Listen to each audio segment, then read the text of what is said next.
যারা যারা আগের পার্টটা দেখোনি তারা তারা গিয়ে আগে আগের পার্টটা দেখে আসো যে কোথায় যাচ্ছিলাম।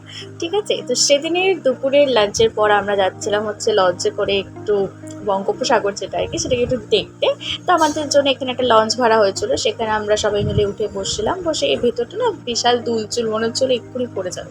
তো ভেতরে আর ভালো লাগেনি, তো আমরা একেবারে টপে চলে গেছিলাম। টপে গিয়ে এখান থেকে সমুদ্রটা দেখছিলাম, জাস্ট দুর্দান্ত লাগছিল দেখতে। আর ভেতরে তো অনেকে শরীর খারাপও হয়ে গিয়েছিল, ওরা নিতে পারছিল না এতক্ষণে জার্নিটার মধ্যে। তারপর সেখান থেকে এসে আমরা যাচ্ছিলাম হচ্ছে আবার সি বিচে বিকেলবেলা থেকে, কারণ রাতের সমুদ্রটা দেখার জন্য। জাস্ট অসাধারণ লাগছিল, সকালের সমুদ্র রাতের সমুদ্রের জন্য মানে কোনো মিলই খাচ্ছিল না। তারপরে আমরা বন্ধুরা মিলে এখানে একটু পার্টি করছিলাম, বন্ধুদের পার্টি, নাচ গান যা আর কি চলছিল। তারপরে রাতে চিকেন দিয়ে ডিনারটাকে সেরে আমরা শুয়ে পড়লাম, কারণ পরের দিন কি আমাদের বেরাতে হতো। বাই। পরের দিন আর কোনো ক্লিপিংস ছিল না, শুধু এই খাবারের ক্লিপিংসটা ছিল, ফ্রাইড রাইস আর চিলি চিকেন দিয়ে আমরা লাঞ্চের ট্রেন উঠে পড়েছিলাম বাড়ি আসার জন্য। ব্যাস এইটুকুই, বাই বাই।